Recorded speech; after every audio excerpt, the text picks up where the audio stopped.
দেখাচ্ছেন, এ আমার সন্তান, আমি কবরের মধ্যে কষ্টের মধ্যে আছি, এখানে পানি ঢুকে গিয়েছে, আমি মাওলার স্মরণের কাজে ব্যাঘাত ঘটতেছে, তোমরা একটু তাড়াতাড়ি আমার কবর থেকে বের করে কাফনের কাপড়টা পরিবর্তন করে দিয়ে তোমরা আমাকে পরিষ্কার করে কবরটা উঁচু করে আমাকে আবার কবরে শুইয়ে দাও। তিনি কিন্তু গৌসুল আজম মাইজভান্ডারির খলিফা নয়, গৌসুল আজম মাইজভান্ডারির খলিফার আওলাদের মুরিদ, আমার গৌসুল আজম মাইজভান্ডারির দরবারের খলিফার প্রেমিক। এমন প্রেমিক যখন স্বপ্নে দেখলো সন্তান, তিনি আলেমে দ্বীনের কাছে গেলেন, তিনি বললেন না, একজনকে স্বপ্নে দেখাইলে হবে না। তখন ওই রাত্রিবেলা তিনি যখন ঘরে গেলেন, ঘরে যারা যারা আছে সবাইকে স্বপ্নে দেখাচ্ছেন, আমার কবর থেকে আমাকে বের করো, পানি ঢুকেছে, কাফনের কাপড় নোংরা হয়ে গেছে, ইবাদত বন্দেগী করতে কষ্ট হচ্ছে, কবর থেকে বের করে আমাকে নতুন কাফনের কাপড় দাও, আর আমার কবরটাকে ভরিয়ে একটু উঁচু করে দাও। আলেম ওলামা সহ সবাই এসে উপস্থিত হয়ে গেল। এখন বাতিল যারা ছিল তারা তো মুস্কি মুস্কি হাসতেছে, মানুষকে বরফ ছাড়া 3 দিন রাখা যায় না, একদিন যাওয়ার পরে দ্বিতীয় দিন পেট ফেপে যায়, তৃতীয় দিন পায়খানা প্রস্রাবের রাস্তা দিয়ে দুর্গন্ধ মলমূত্র বের হয়। ইনি তো মারা গিয়েছেন 9 মাস 13 দিন, কিন্তু নিশিরজনীতে যখন কবর ভাঙা হচ্ছে, লাইভ সম্প্রচারণ চলতেছে, প্রথমে আমার বুকটাও দুকপুক দুকপুক করতেছে, কি না কি হয়। বলছেন কাফন অবস্থায় আছে, যদি পাওয়া না যায়, যদি হাড্ডি পাওয়া যায়, তখন চিন্তা বেড়ে গেল। কিন্তু বিশ্বাস ছিল, সে তো গৌসুল আজম মাইজভান্ডারির প্রেমিক, সে তো ওলি আল্লাহর প্রেমিক। যখন 9 মাস 13 দিন পরে ওনার কবর ভাঙা হলো, দেখা যাচ্ছে যেমন বলেছে তেমন পাওয়া গেল, কবরে পানি উঠলো, কিন্তু ওনার গায়ের একটা পশমও পচা গেল না, চিরে পড়লো না। কারণ কি? কারণ কি? কারণ ওলি আল্লাহকে শুধু আমরা ভালোবাসি তা নয়, আমার আল্লাহও ভালোবাসেন। বড় করে বলেন সুবহানাল্লাহ।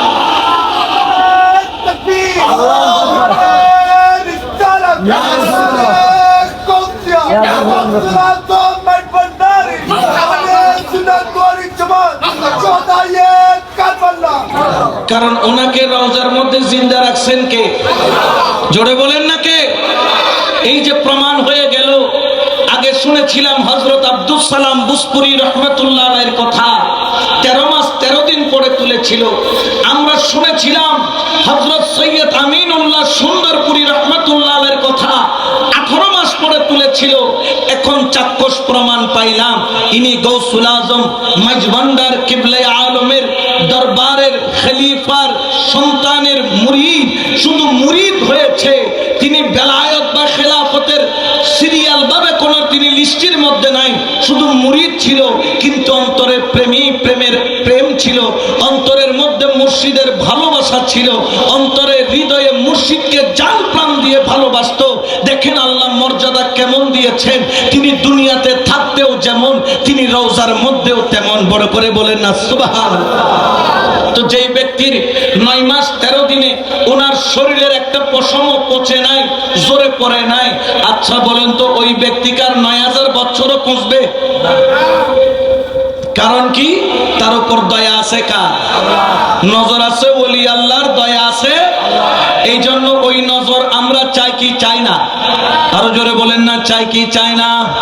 এই জন্য বাবা অন্তরের মধ্যে মহাব্বত রাখবেন, ওলি আল্লাহর ভালোবাসা রাখবেন, ওলি আল্লাহর প্রেম রাখবেন, ওলি আল্লাহর ভালোবাসা নিয়ে চলবেন।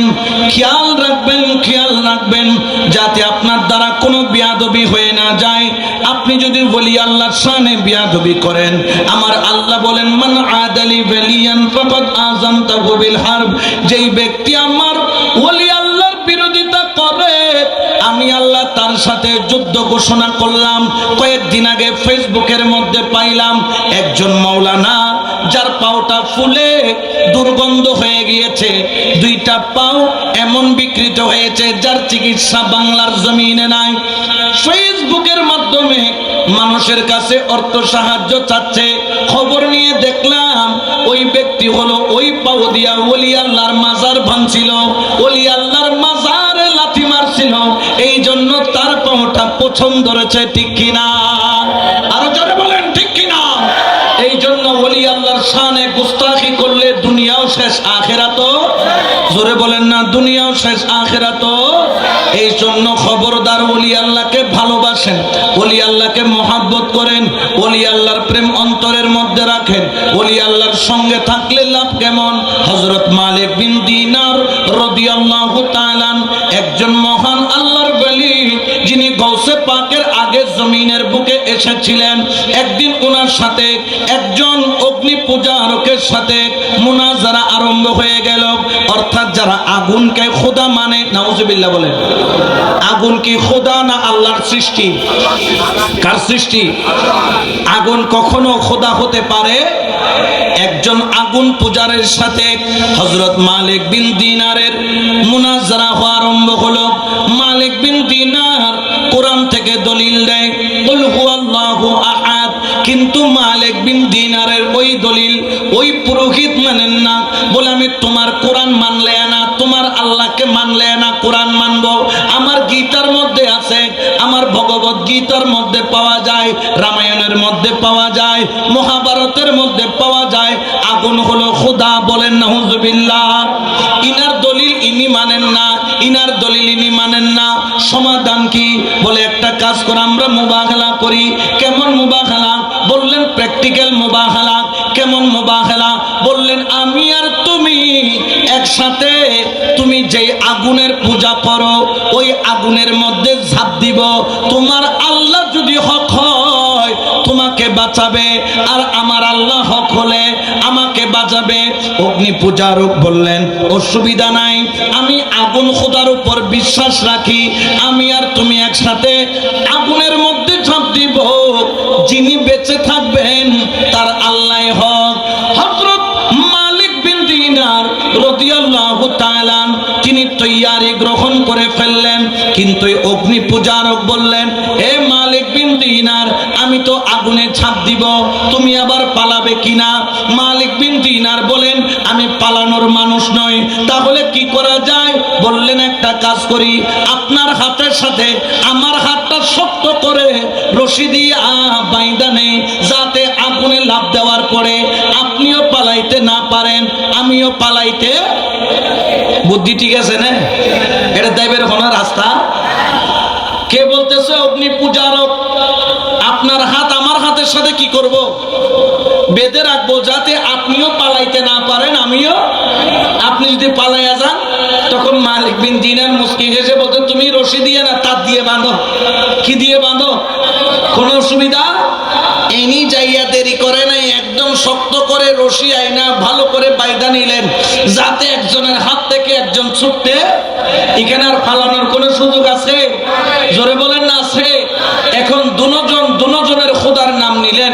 মালিক বিন দিনার বলে, আল্লাহ, ইজ্জত তোমার হাতে, বেইজ্জতিও তোমার হাতে, আমি তোমার জন্য ঝাঁপ দিচ্ছি, নিজের জন্য নয়। ওই অগ্নি পূজারক বলতেছেন, হে আগুন দেবতা, আজকে 5000 বছর আমার বাপ, বাপের বাপ, তার বাপের বাপ, দাদার দাদা, 14 খানদান তোমাকে খোদা মানতেছে।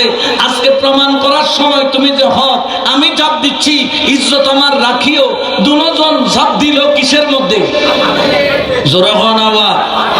তুই আর আই জীবন দিম নে কইন্দা সাসা আপন জান বাসা হনা, সাসা আপন জান বাসা।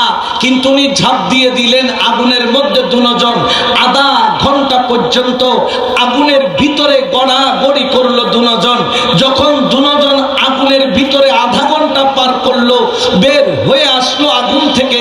বের হওয়ার দেরি, হযরত মালিক বিন দিনারের গায়ের একটা পশম জায়গা থেকে পড়ে নাই, ঝরে নাই, চামড়ার মধ্যে আগুনের একটা লেলিহান শিখাও লাগে নাই। উচ্চ আওয়াজে বলেন না সুবহানাল্লাহ। এখন আগুন তো লাগে নাই, ওই পুরোহিতের কি অবস্থা?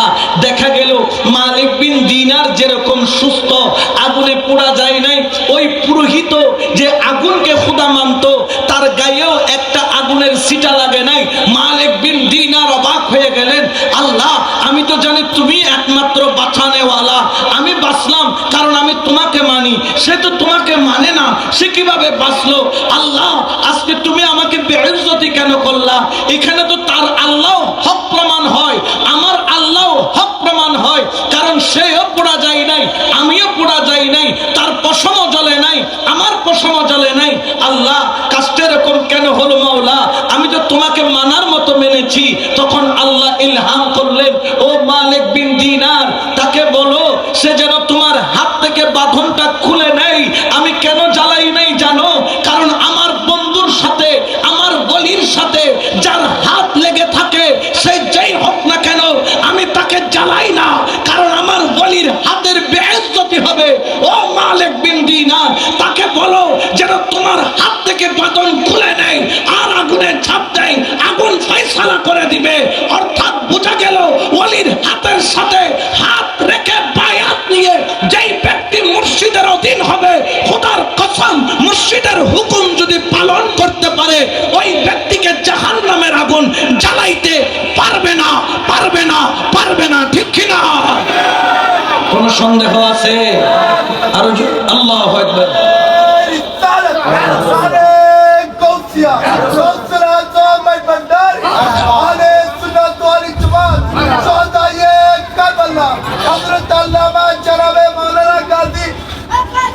এই জন্য শায়েরও বলতেছেন, দুই চোখের পানি ছেড়ে বলতেছেন, মুর্শিদ অনিদানের মওলা রে, এই দাসরে কবুল করলানি। সুবহানাল্লাহ। মুর্শিদ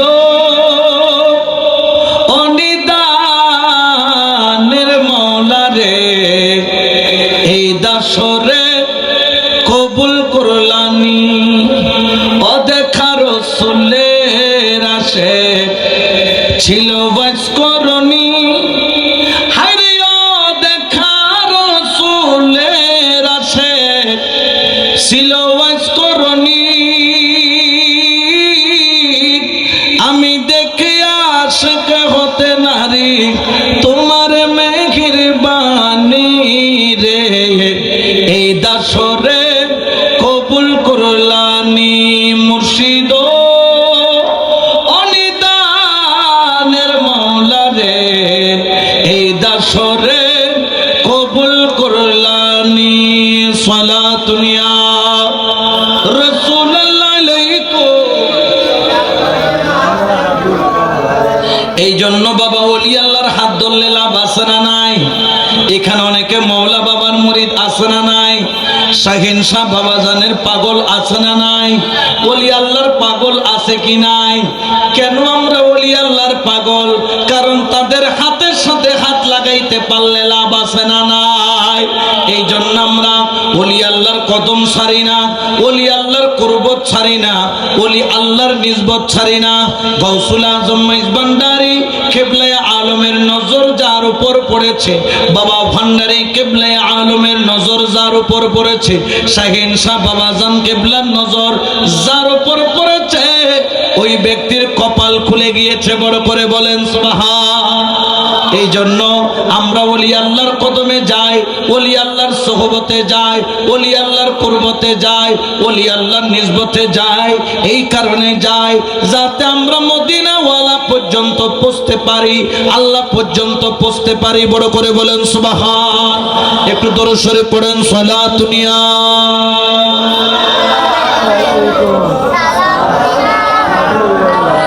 একটু জিকির করেন, হক লা ইলাহা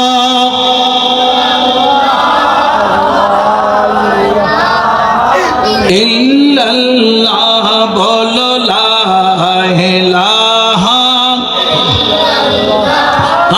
ইল্লাল্লাহ, হক লা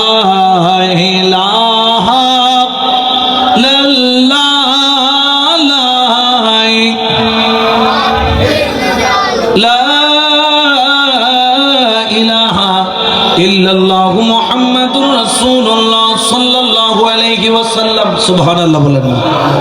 তাহলে ওলি আল্লাহর ক্ষমতা আছে না নাই? আপনাদের এখানে মনসা বাদামতলে আমি যখন প্রথম মাহফিল করি, তখন ওই সময় একটা ছেলে, এদিকে একটা মাহফিল আসতাম, আমাকে দাওয়াত করত। ওই ছেলে ওলি আল্লাহ মানত না, ওলি আল্লাহ মানতো না। সে পরবর্তীতে মাওলা হুজুরের গোলাম হয়েছে, সুবহানাল্লাহ বলেন। তো সে আমি ওইখানে মাহফিলে আমি দীর্ঘদিন গিয়েছি, অনেক বছর। ওই মাহফিলে আমার সম্পূর্ণ হাদিয়া, যেটা আমাকে হাদিয়া দিত, ওই ছেলে একাই বিদেশ থেকে পাঠাতো, সুবহানাল্লাহ বলেন। ওই ছেলে তার টিবি রোগ হয়েছিল। কি রোগ? টিবি রোগ বুঝেন? এটা কিন্তু টিবি রোগটা কোনো হালকা অসুখ নয়। টিবি হলে যে কোনো এক্সাইড কি করে ক্ষতি, তার এমন ক্ষতি হয়েছে, তার চোখের জ্যোতি কি হয়ে গিয়েছে, চলে গিয়েছে। এখন ওইখানে একদিন এক দরবারি ভাইয়ের সাথে দেখা। সে অনেক ডাক্তার দেখাইছে, ডাক্তার তার চোখ ভালো করতে পারে না। এরপরে ওই ব্যক্তি সে কি করলো, মানুষের কথা ধরে কতগুলাই যে তাবিজ তোমার করে, যেরকম আছে না নাই, মাথার উপর বাঁধাকপি, ফুলকপি, মূলা, আলু, বাইগুন কাটে যে, আছে না নাই? এগুলো হক না বন্ড? জোরে বলেন নাকি বন্ড? 20,000, 30,000, 50,000 গ্যারান্টি দিচ্ছে, টাকা নেওয়ার পর আর গ্যারান্টির কোনো খবর। বিশেষ করে আমার মা বোনের এগুলোর জন্য দেওয়া না। আল্লাহকে যতটুকু মানে না, তার চাইতে বেশি বৈদ্যরে মানে। এই বৈদ্যের প্রতি ঈমান রাখলে ঈমান থাকবে, থাকবে না। এখন সে বলতেছে, হুজুর আমার চোখের জ্যোতির জন্য আমি বৈদ্য বাড়ি পর্যন্ত গিয়েছি, মাথার উপর জুনা নারকেল থেকে শুরু করে নেই যে কিছু ভাঙে দেয়, কিন্তু আমার চোখ কি হয় না। এখন এক দরবারি ভাইয়ের সাথে দেখা, যখন সে ভাই বলল, আচ্ছা অনেক কিছু তো করলে, এবার একটু মাইজবান্ডা চলে হেতে কয় লা হাওলা ওয়ালা কুওয়াতা। এটা কি এখন? আস্তাগফিরুল্লাহ। মাজারে যাব বেদাত আর শিরিক, নাউজুবিল্লাহ বলেন না। বলে কেন? বলে আল্লাহর ওলির দরবারে যাওয়া তো জায়েজ নাই। ওই ব্যক্তিও অল্প অল্প কোরআনের জ্ঞান ছিল, সঙ্গে সঙ্গে দলিল দিলেন, ইয়া আইয়ুহাল্লাযীনা আমানুত্তাকুল্লাহ ওয়া কুনু মা'আস সাদিকিন। আল্লাহু আকবার বলেন। ওই ব্যক্তি আবার বললেন, আপনার ওলি তো দুনিয়া থেকে চলে গিয়েছে, ওই ব্যক্তি তো মরা, ওই ব্যক্তির কোনো ক্ষমতা নাই। সঙ্গে সঙ্গে ইনি দলিল দিলেন, আলা ইন্না আউলিয়াল্লাহি লা খাউফুন আলাইহিম ওয়া লা হুম ইয়াহজানুন।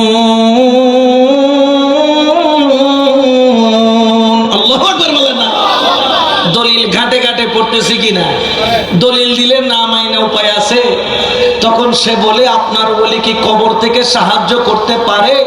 কারণ কোন ব্যক্তি মারা গেলে তো কবর থেকে কোনো সাহায্য করতে পারে না। সঙ্গে সঙ্গে ওই ব্যক্তির দলিল দিলেন, বুখারী শরীফ কিতাবুর রিকাব বাবুত তাওয়াজ্জুহ দাই হযরত আবু হুরায়রা রাদিয়াল্লাহু তাআলা থেকে রিওয়ায়াত, আব্দি ইয়াতাকাররাবু ইলাইয়া বিন নওয়াফিল হাত্তা উহিব্বাহু ফাইজা আহবাবতুহু কুনতু সামাহুল্লাযী ইয়াসমাউ বিহি বসরাহুল্লাযী ইউবসিরু বিহি ইয়াদাইহুল্লাতী ইউবতিশু বিহা রিজলাহুল্লাতী ইয়ামশি বিহা। আল্লাহু আকবার বলেন না। ওলি আল্লাহরা কেমন? বলছে ওলি আল্লাহরা আল্লাহর ইবাদত করতে করতে করতে করতে করতে করতে এত উপরে চলে যায়, আল্লাহর এত কাছে চলে যায়, তার কান আল্লাহর কুদরতি কানের জাতের সাথে মিশে সেই জ্ঞান অর্জন করে নেই। তার চোখ আল্লাহর কুদরতি চোখের সাথে মিশে সারা দুনিয়া আলম তিনি দেখেন। তার হাত আল্লাহর কুদরতি হাতের সাথে মিশে তিনি হাত বুলাইলেই কাজ হয়ে যায়। তার পাও আল্লাহর কুদরতি পায়ের সাথে মিশে তিনি পলকে চট্টগ্রাম, পলকে মক্কা, পলকে মদিনা, পলকে বাগদাদ, পলকে আজমির, পলকে শুরু করে বাইতুল মুকদ্দাস পর্যন্ত যাওয়ার ক্ষমতা আল্লাহর বলিকে দিয়েছেন। বড় করে বলেন সুবহানাল্লাহ। এখন দলিল যখন দেয় উল্টানোর আর কোনো ক্ষমতা, তখন তিনি বললেন, আপনারা যে বলি বলি করেন, এই বলি কিয়ামতের ময়দানে কোনো কাজে আসবে না। এই বলি দিয়ে মুর্শিদ দিয়ে কি হবে? সঙ্গে সঙ্গে ওই ব্যক্তি দলিল দেওয়া আরম্ভ করলেন, ইয়াউমা নাদউ কুল্লা উনাসিম বিইমামিহিম। আল্লাহু আকবার। এখন বলতেছে কিয়ামতের ময়দানে প্রত্যেক ব্যক্তিকে যার যার ইমামের নাম ধরে, মুর্শিদের নাম ধরে ডাকা হবে। সুবহানাল্লাহ বলবেন না? বলবেন না?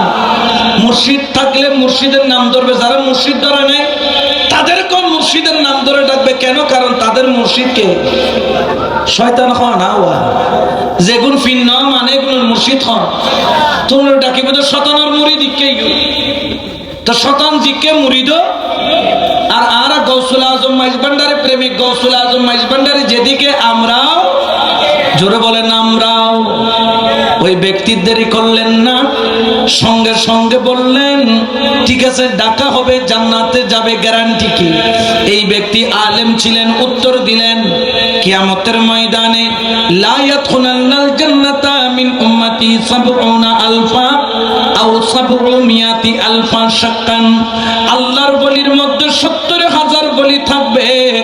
আল্লাহ যাদেরকে জান্নাতে যেতে বলবেন, কিন্তু ওলি আল্লাহ জান্নাতে যাবেন না। ওলিকে জিজ্ঞেস করা হবে কেন যাচ্ছেন না? ওই বলি বলবে আল্লাহ কেমনে যাব, আমার কতগুলা পাগল তো কিয়ামতের ময়দানে 12 সূর্যের তাপের নিচে দরপর দরপর করতেছে, আমি মুর্শিদ তো তাদেরকে ফেলে জান্নাতে যেতে পারি না। সুবহানাল্লাহ বলেন। আল্লাহ বলবেন বলি তোমার গোলামরা কোথায়? গোলাম অর্থ আবার শিরিক বেদাত, গোলামের অর্থ হলো চাকর। গোলামের অর্থ কি? আমরা কি বলি? চাকরি করি। চাকরি মানে কি? কারো অধীনে চাকর। আপনি চাকর বললে ইমান চলে যাবে নাকি? হ্যাঁ, নইলে তো সরি করি হইলে ইমান। এই চাকর বা চাকরির এটার আরবি হচ্ছে গোলাম। এটার আরবি কি? গোলাম। এই জন্য যখন বললেন যে আল্লাহর বলি জিজ্ঞেস করবেন আল্লাহ ও বলি তোমার গোলামরা কোথায়? আল্লাহ তারা বড় ভয়ঙ্কর অবস্থায় আছে। আল্লাহ বলবেন আহাদুহুমা মুতামাসিকিনা আখিজুন বা'দাহুম বিবা'দিন। আপনি আপনার আশিকদেরকে বলেন তারা যেন আপনার পিছনে একজনের হাত একজন ধরে লম্বা কাতার হয়ে দাঁড়িয়ে যায়। সুবহানাল্লাহ বলেন। সবাই যখন দাঁড়াবে আল্লাহ বলবেন বলি আজকে আমি শুধু তোমার দিকে তাকাবো, তুমি যাকে ইয়েস বলবা তাকে জান্নাত দিব। মা সুবহানাল্লাহ তোর বাইরে নয়। মুর্শিদ যখন ইয়েস বলবে কোথায় যাবে? আর মুর্শিদ যদি বলেন নো, তাহলে আর যাওয়ার কোনো জায়গা। তাহলে আল্লাহর বলির ক্ষমতা আছে না নাই? ওই ব্যক্তি কি করলেন? বললেন আচ্ছা ঠিক আছে, তবে যাব, যদি তোমার মাইজভান্ডারে হক হয়ে থাকে আমার চোখ কিন্তু কি হইতে হবে? ভালো হইতে হবে, না হলে আমি কিন্তু মানব না। বলতে ঠিক আছে তুমি চলো। আর মনে মনে বলছে ইয়া গৌসুল আজম, আয় শাহিন শাহ বাবা জান, ইয়া হযরত কেবলা, নেওয়ার মালিক আমি, কিন্তু তাকে হেদায়েত দেওয়ার মালিক তোমার হাতে। তুমি আল্লাহ থেকে কিভাবে তাকে হিদায়ত নিয়ে দিবে এটা আমি জানি। এখন ইনি রওনা দিলেন। তো যাওয়ার সময় ব্যক্তি বলতেছেন যে এমনি গেলে হবে না, একটা লুঙ্গি নাও, একটা গামছা, একটা লুঙ্গি। হদমা ওলির দরবার জিয়ারত করতাম, যে লুঙ্গি গামছা দিয়ে কিনতাম, কথা খাম আছে? এটা কি আছে? কাম আছে। একটা লুঙ্গি গামছা নিয়ে রওনা দিলেন। তখন হযরতের দরবার ওই প্রেমিক যে তাকে নিয়ে যাচ্ছে, তখন সে কান্না করতেছে আর বলতেছে ভিখারি সাজিয়া আইলাম মাঝে ভান্ডারে, বলো ভিখারি সাজিয়া আইলাম মাঝে। আপনাদের একদম প্রেম অন্তরে নাই, আওয়াজ বের হচ্ছে না, আমার কেন জানি ভালো লাগছে না। সবাই মহব্বতে বলেন ভিখারি সাজিয়া আইলাম মাঝে, বলো ভিখারি সাজিয়া আইলাম। রহমতের নজরে বাজানে চাও নাই আমারে, বলো রহমতের নজরে বাজান চাও নাই আমারে, ভিখারি সাজিয়া আইলাম মৌলার দরবারে, বলো ভিখারি সাজিয়া আইলাম মৌলার। অনল বর্ষী বৃষ্টির মতো হরে ফয়েজারিও বিরত, ঠিক না? অনল বর্ষী বৃষ্টির মতো ফয়েজারিও বিরত, চরণে হইলে নত ফয়েজ পা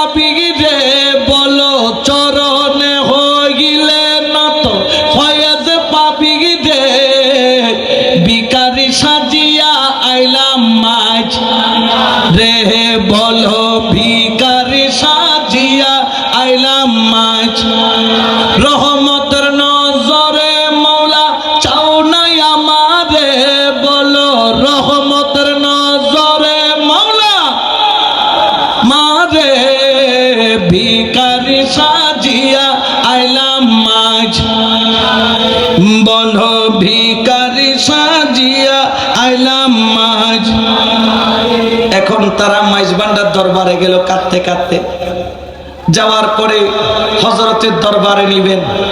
এখন হযরত কেবলার দরবারে নিবেন পরে এটা হদের লুঙ্গি গামছাই নিয়ে দিয়ে আগে তুই তো উঠে ওই ফাটি তোরা এনে ঢুকিবের অনুমতি আগে এখানে পুকুরের মধ্যে কি করতে হবে এখানে ভালো করে সুবাইয়া সুবাইয়া তোমার আগে ভিতরে যত ময়লা আছে এগুলা কি করতে হবে পরিষ্কার করতে হবে পৌত পবিত্র হতে হবে কারণ আল্লাহ পবিত্রতা অর্জনকারীকে পছন্দ করে ওয়াইহিবুল মুতাতাহহিরিন আল্লাহ পবিত্রতা অর্জনকারীকে কি করেন ভালো বাসেন। তুমি পুষ্কুনিতে যাও হেতে পুষ্কুনিতে যখন নামলো সে বলে হুজুর যখন ওই হযরত কেবলা ওই বড় পুষ্কুনির মধ্যে নামলাম যেটাতে হযরত কেবলা কুলি করেছিল তাবাররুক বানিয়েছে আমার মনে হচ্ছে যেন আমার পুরা শরীর যেন কেমন এক নূরের আলোতে ভরপুর হয়ে গেল মরুভূমির মধ্যে যেন সতেজ ফিরে আসলো বড় করে বলে সুবহানাল্লাহ। এরপরে ওই আশেক দুই চোখের পানি ছেড়ে ক্রন্দন করতে করতে বলেন গলায় নিলাম কলঙ্কের মালা ওরে কাঁধে নিলাম ভিখারে জহলা গলায় নিলাম কলঙ্কের মালা আরে কাঁধে নিলাম ভিখারে জহলা ভিক্ষা দিয়া মনের আশা পূরণ কর রে বলো ভিক্ষা দিয়া মনের আশা হ্যাঁ ভিখারি সাজিয়া আইলাম মওলার দরবারে সুবহানাল্লাহ বলেন না চোখের পানি ছাড়তেছে আর মুনিবের নূরানি কদম মুবারকের দিকে তাকিয়ে হযরতের গম্বুজের দিকে সে নজর করলো কিছুই দেখতে পাচ্ছে না কারণ তার চোখ ঝাপসা হয়ে গেছে। বললেন হযরতের রওজাটা কোন দিকে বলে ওই দিকে রওজা তুমি ওই দিকে ফিরো সেই দিকে দাঁড়িয়ে চোখের পানি পড়তেছে হাতটাকে জোর করে একের পর এক ডুব দেয় বলে যত ডুব দেয় ভিতরটা যেন পাক সাফ হয়ে যায় আর তিনি মনে মনে বললেন হায় হযরত কেবলা হায় আল্লাহ আজকে তোমার ওলির দরবার এসেছি আমার বড় আশা মানুষ থেকে শুনেছি হযরত কেবলার রওজায় নাকি 5টা কোরআন খোলা আছে ওই 5টা কোরআন আমি দেখব ওই কোরআনের উপর একটা তাজ আছে ওই তাজ আমি দেখব গৌসুল আজম মাইজ ভান্ডারীর ওই তাজটা দেখার জন্য আল্লাহ তুমি আমার চোখের মধ্যে জ্যোতি দিয়ে দাও যদি জ্যোতি দাও তাহলে সারা জীবন তোমার ওলির গোলামি করব ওলির খেদমত করব ওলির ইত্তেবা করব ওলিকে মুহাব্বত করব বড় করে বলেন না সুবহানাল্লাহ।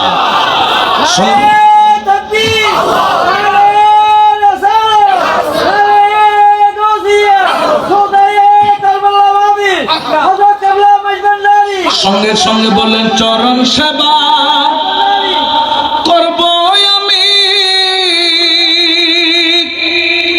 দয়া করো আমায় তুমি হযরত চরণ সেবা করব আমি আরে দয়া করো আমায় তুমি চরণের পূজারি বানাই রাখো আমারে মওলা চরণের আশিকি বানাই রাখো আমারে ভিখারি সাজিয়া আইলাম মাঝে ভান্ডারে বলো ভিখারি সাজিয়া আইলাম মওলার দরবারে রহমতের নজরে বাজান চাও নাই আমারে হায়রে রহমতের নজরে বাজান চাও নাই আমারে ভিখারি সাজিয়া আইলাম মাঝে ভান্ডারে সুবহানাল্লাহ বলেন না। একটা ডুব মারলো দুইটা ডুব মারলো তিনটা চারটা পাঁচটা ছয়টা সাতটা ডুব মারার পরে মাথার পানিগুলা মুছে চোখের পানিগুলা মুছা আরম্ভ করলেন মুছতে মুছতে যখন চোখটা খুললো ডাক্তার যেই চোখটা ভালো করতে পারলো না, দুনিয়ার কোন বৈদ্য কবিরাজ যেই চোখটা ভালো করতে পারলো না। হুজুরে গৌসুল আজম প্রেমের বাগানে যখন চলে গেল, হযরত কেবলার ওই নূরানি পুষ্কুনির মধ্যে যখন ডুব দিল, আল্লাহর ওলির ওযুর পানি যেইখানে রয়েছে ওই পানি এত বরকতময়, দেখা গেল 7টা ডুব দিয়া চোখের পানি সরাইল। দেখে চোখের সামনে আমার হযরত কেবলার রওজা ভেসে উঠল। 5টা কোরআন খোলা দেখা গেল, তাজওয়ালা রওজা আকদস দেখে সঙ্গে সঙ্গে 2 চোখের পানি ছেড়ে বললেন, ইয়া গৌসুল আজম মেজবান্ডারি, সারা জীবন তোর কদম আমি আর ছাড়ব না। সুবহানাল্লাহ বলেন না।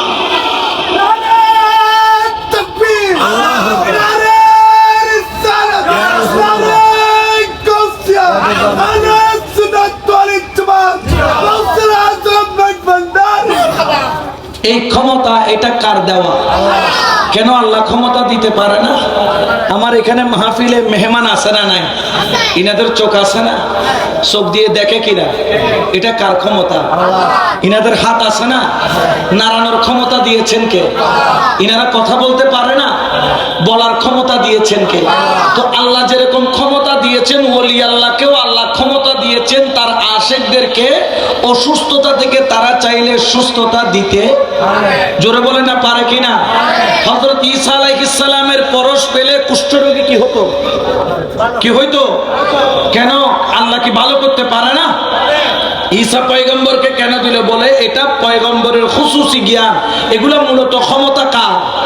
তাহলে আল্লাহ চাইলে আল্লাহর প্রিয় বান্দাদেরকে ক্ষমতা দিতে। এই জন্য আল্লাহ পবিত্র কোরআনে তার সপক্ষে দলিল দিয়েছেন, ফাওয়াজাদা আবদাম মিন ইবাদিনা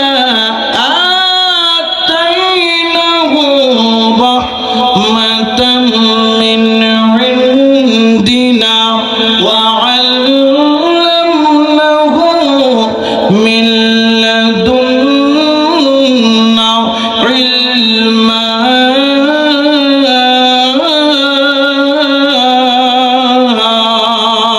আল্লাহু আকবার বলেন না। দলিল আছে না নাই? সুন্নিরা কি দলিল ছাড়া কথা বলে?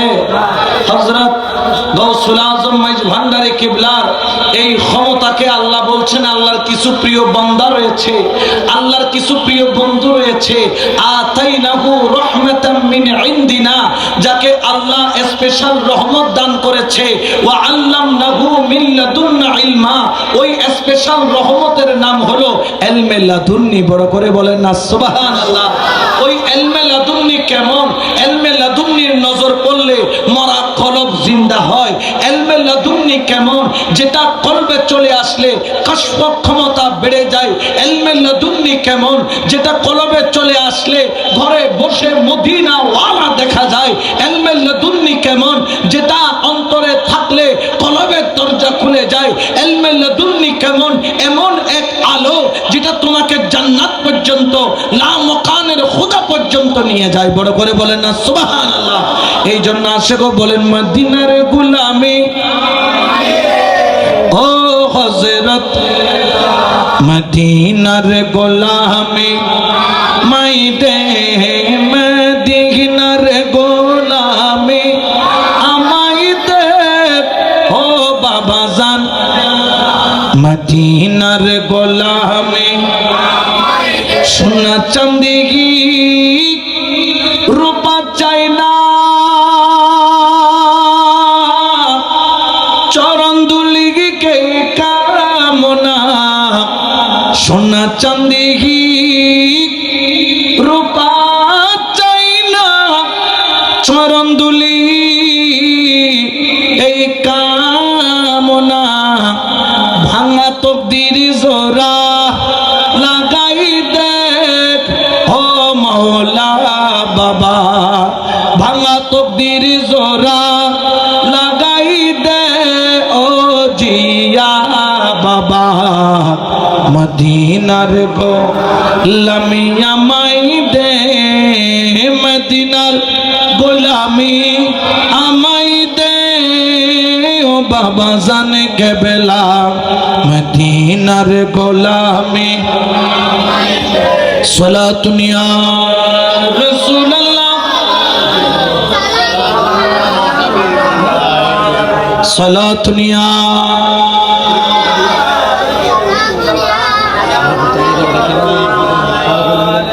এই জন্য আল্লাহর বলির নজর, আল্লাহর বলির মেহেরবানি, এটাকে অস্বীকার করার কোনো সুযোগ। আমরা বলতেছি না ওলি আল্লাহর ক্ষমতা নিজে নিজে এসেছে, এটা আমরা কখনো বলি? ওনাকে ক্ষমতা দিয়েছেন কে? আল্লাহ দিয়েছেন, ব্যাস। এটার উপর আর কোনো কথা হতে পারে? আল্লাহর বলিকে আল্লাহ ক্ষমতা দিয়েছেন। যখন ওনাদের ভিতরে যখন মুস্তাফার নূর চলে আসে তখন ওনাদের ক্ষমতা বাড়িয়ে দেয় আল্লাহ। যেমন হযরত মারিয়াম আলাইহিস সালাম, নাম শুনেছেন? হযরত মারিয়াম আলাইহিস সালাম, তিনি কি নবী না ওলি? হ্যাঁ, ওলি ছিলেন। তিনি কি ছিলেন? কারণ মহিলারা কখনো নবী হতে পারে? তারা কি হয়? ওলি হলো, কিন্তু কোন মহিলা বায়াত করাইতে পারে?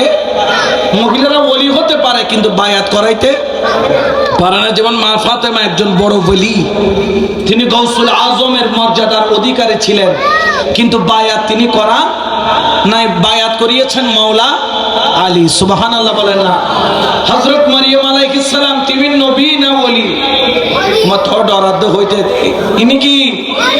আচ্ছা, ওনার গর্ভে আল্লাহ একজন পয়গম্বর পাঠিয়েছিলেন, নাম কি? হযরত ঈসা আলাইহিস সালাম। ওনার কি কোনো আব্বা আছে? ঈসা আলাইহিস সালামের বাবা আছে? নাই। ঈসা আলাইহিস সালামের কোনো বাবা? আল্লাহ তাকে জিবরাইলের মাধ্যমে গর্ভে পাঠিয়েছেন। সুবহানাল্লাহ বলেন না? যখন হযরত মারিয়াম আলাইহিস সালাম সন্তান প্রসব করবে, অর্থাৎ ঈসা আলাইহিস সালাম দুনিয়াতে আসার যখন সময় কাছে আসলো, ওনার আব্বাজান মারিয়াম আলাইহিস সালামের আব্বাজান ওনাকে, মারিয়াম আলাইহিস সালামকে জঙ্গলে রেখে আসছে। মা, আমি তোমাকে জঙ্গলে রেখে যাচ্ছি আল্লাহর নামের উপর, আমি এখানে আসতে পারবো না, কারণ তোমার সন্তান যদি হয়, মানুষ যদি জিজ্ঞেস করে এর বাবার পরিচয় কি, সেটা দেওয়ার ক্ষমতা আমার নাই। মানুষ সেটা বিশ্বাস করবে না, মানুষ মন্দ বলবে। মারিয়াম আলাইহিস সালাম জঙ্গলের মধ্যে একা ছিল, আর গর্ভের মধ্যে হযরত ঈসা পয়গম্বর আলাইহিস সালাম ছিল। কিন্তু দেখা গেল হযরত মারিয়াম আলাইহিস সালাম যখন জঙ্গলে খাবার শেষ হয়ে গেল, তিনি খিদার যন্ত্রণায় কাতরাচ্ছেন, খিদা তো লাগছে। এখন কি করবেন? সামনে দেখলেন একটা মরা খেজুর গাছ। কি খেজুর গাছ? মরা খেজুর গাছ। মরা খেজুর গাছে কোনো ঢালপালা গজায়? জোরে বলেন না, গজায়? হযরত মারিয়াম আলাইহিস সালাম যখন মরা খেজুর গাছে হাত রাখলো, রাখার দেরি, মরা খেজুর গাছ সঙ্গে সঙ্গে জিন্দা হয়ে গেল। শুধু জিন্দা নয়, গাছটার থেকে পাতা বের হয়ে গেল। শুধু পাতা নয়, পাতার সাথে খেজুরের ফুল বের হয়ে গেল। শুধু খেজুরের ফুল নয়, খেজুরগুলা বড় বড় হয়ে গেল। শুধু বড় বড় নয়, সাথে সাথে পেকে গেল। শুধু পেকে গেল নয়, গাছ থেকে টুক করে জমিনে পড়লো। হযরত মারিয়াম আলাইহিস সালাম ওই খেজুরগুলা মুখে দিলেন। ও মারিয়াম আলাইহিস সালাম, তোমার এত পাওয়ার করতে কে আসলো? বলে, আমার গর্ভে একজন পয়গম্বর আছে, আমার গর্ভে একজন পয়গম্বর আছে। ওই পয়গম্বর যদি আমার গর্ভে থাকে, মরা গাছ জিন্দা হয়ে যায়, সাথে সাথে ডালপালা মেলে যায়, খেজুর ধরে যায়, খেজুর ধরে পেকে যায়, পেকে জমিনে ঝরে যায়। এটা হচ্ছে পয়গম্বরের ক্ষমতা, পয়গম্বরের মুজিজা। একবার চিন্তা করেন, গাউসুল আজম মাইজ ভান্ডারী রে, তোমার এত ক্ষমতা কেন? বলে, একই বিষয়, মারিয়াম আলাইহিস সালামের গর্ভে ছিল ঈসা পয়গম্বর, আর আমি গাউসুল আজম মাইজ ভান্ডারীর কলবে আছে মুহাম্মাদুর রাসূলুল্লাহ সাল্লাল্লাহু আলাইহি ওয়াসাল্লাম। ওই নূরে মুস্তাফা যখন আমি গাউসুল আজম মাইজ ভান্ডারীর কলবে চলে আসলো, তখন মরা কলবের দিকে তাকাইলে জিন্দা হয়ে যায়। যাকে আমি আঙ্গুল দিয়ে ইশারা করি, মদিনা ওয়ালার দিদার হয়ে যায়। বড় করে বলেন সুবহানাল্লাহ।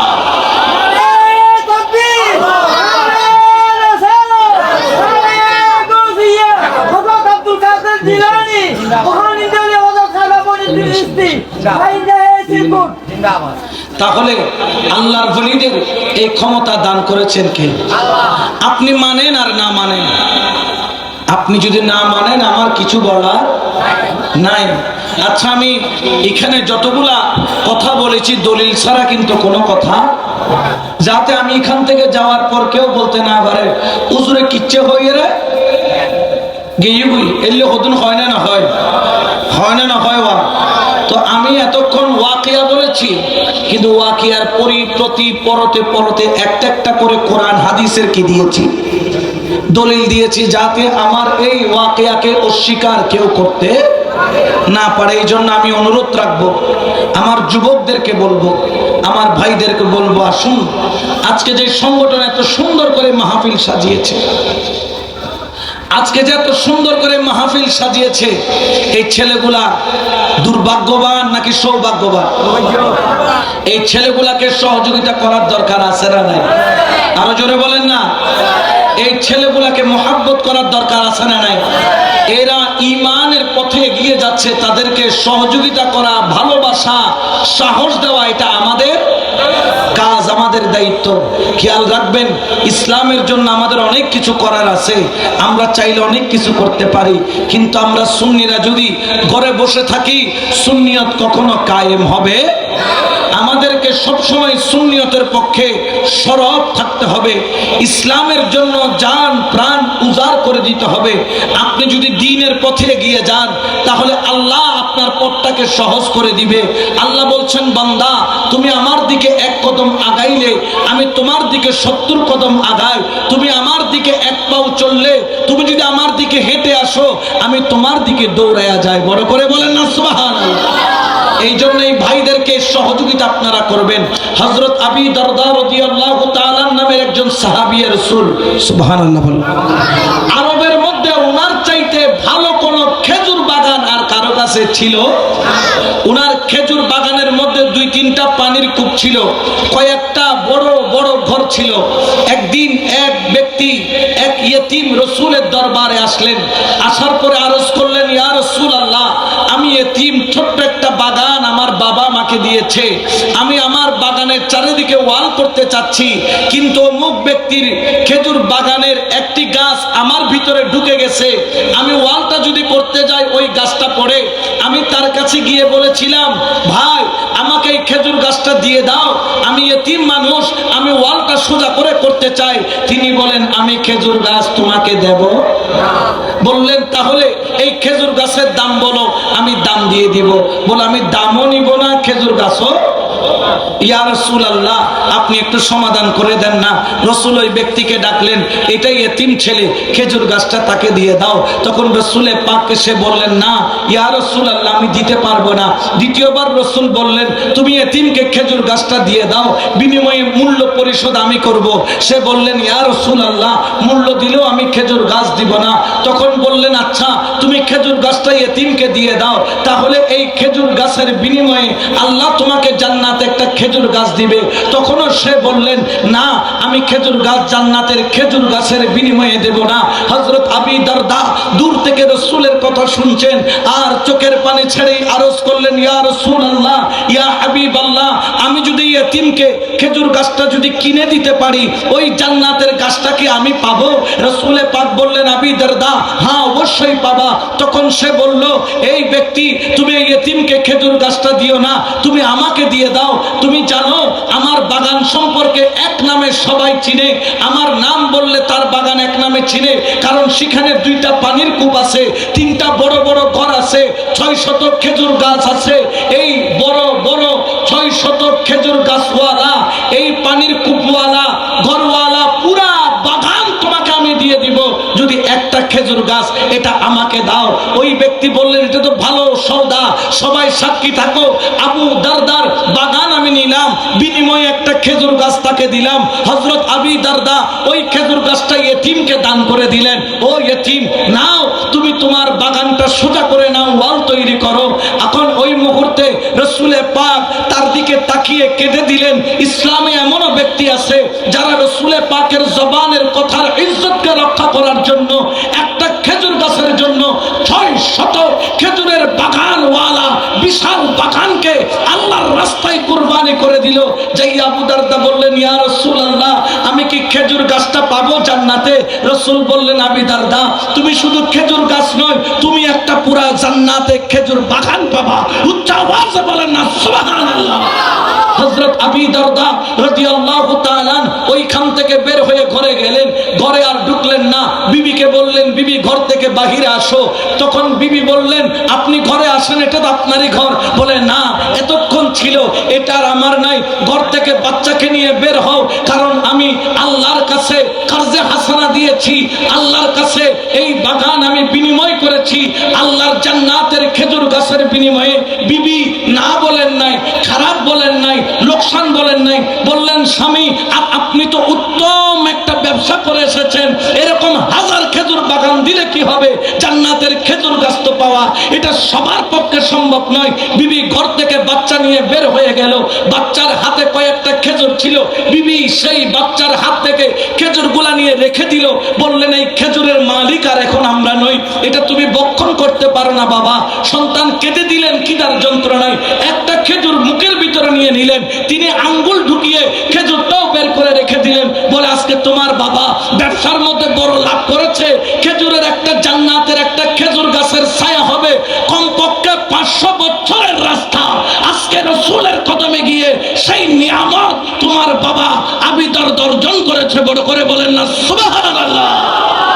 ওই নিয়ামত আল্লাহু আকবার, ইয়া রাসূলুল্লাহ, ইয়া রাসূলুল্লাহ, মারহাবা।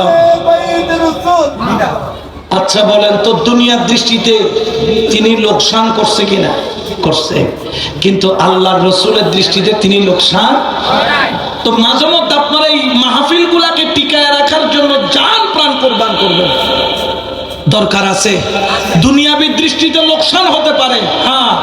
আপনি 500 টাকা দিতে পারতেন, তাদেরকে বললেন, হ্যাঁ এই আলা হযরতের পাঠাগারের ছেলেরা, তুমি তো আমার মদিনাওয়ালার বাগান সাজাচ্ছ, 500 না 5000 টাকা দিব, দরকার হইলে আমি 1 মাস মাংস দিয়ে ভাত খাবো না, 1 মাস আমি মাংস আহার করব না, সবজি দিয়ে ভাত খাবো, মুস্তাফার বাগানটা সাজাও।